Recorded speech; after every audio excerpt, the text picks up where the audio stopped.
Research analyst को अब ध्यान रखना पड़ेगा सेबी की कुछ बातें, क्योंकि सेबी अब हो रही है काफी स्ट्रिक्ट। रिसर्च एनालिस्ट क्या ध्यान रख सकते हैं, आइए उसको देखते हैं। सो ये केस है जो कि एक रिसर्च एनालिस्ट है जिनका कि नाम प्रेरणा है। वहां क्या वायलेशंस पाए गए, और ये मुझे लगता है कि हम बाकी जितने रिसर्च एनालिस्ट हैं या जो बनने की कोशिश कर रहे हैं, जो एग्जाम की तैयारी कर रहे हैं, वो ये सारी बातों का ध्यान रखें। तो मेजर वायलेशंस क्या निकला, पहला तो एक जो है फोर्ज्ड एक्सपीरियंस सर्टिफिकेट था, जो कि ऑब्वियसली सही नहीं है, और एक बड़े ब्रोकर का एक्सपीरियंस दिखाया गया यहाँ पर।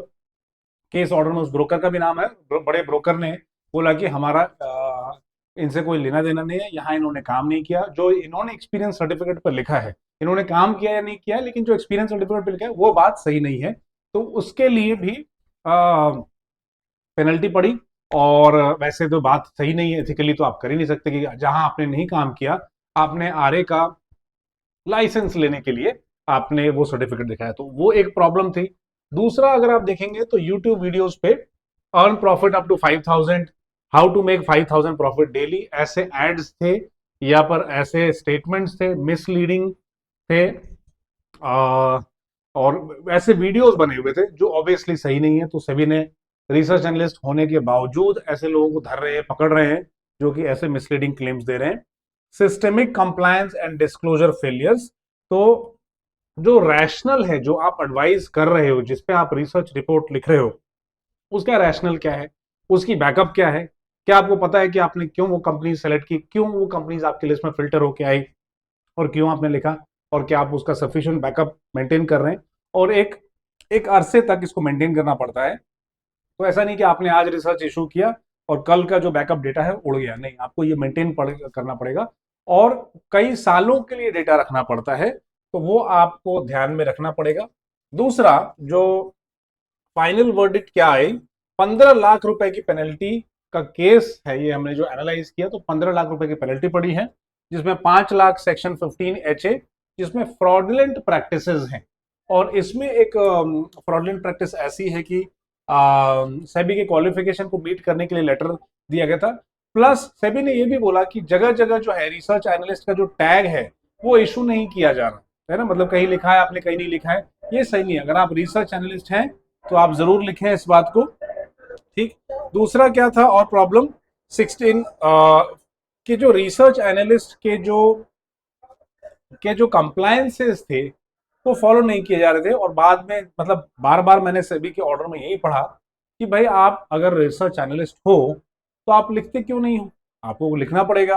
कुछ कम्युनिकेशन में आप लिखते हो, कहीं नहीं लिखते हो, आपने सिर्फ वेबसाइट पर लिख दिया, तो ऐसा नहीं है, आपको बार बार कोट करना है जो भी आप रिसर्च रिपोर्ट हैं। और जहां तक मेरी समझ है कि सर्च एंड सीजन, SCN बोलते हैं इसको, सर्च सीजन ऑपरेशन हुआ और इनको बुलाया भी गया, इनसे पूछताछ भी की गई, लेकिन सभी जो है वो सेटिस्फाइड नहीं हुए इस आंसर से। तो अगर आप देखेंगे कि फ्रॉडुलेंट प्रैक्टिस के लिए सिर्फ 5 लाख रुपए है, लेकिन सेबी के रिसर्च प्रैक्टिसेस, रिसर्च एनालिस्ट के जो रेगुलेशंस है उसको ना फॉलो करने के लिए 9 लाख रुपए है।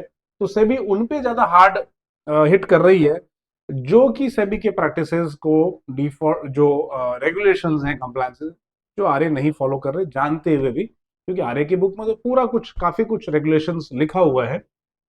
और इन्वेस्टर ग्रीवेंसेस 1 लाख रुपए, अब यहां पर दो इंपॉर्टेंट केस है, 5 कुछ इन्वेस्टर ग्रीवेंसेस हैं इनके अगेंस्ट स्कोर्स के माध्यम से, बट उन्होंने काफी वक्त लगाया।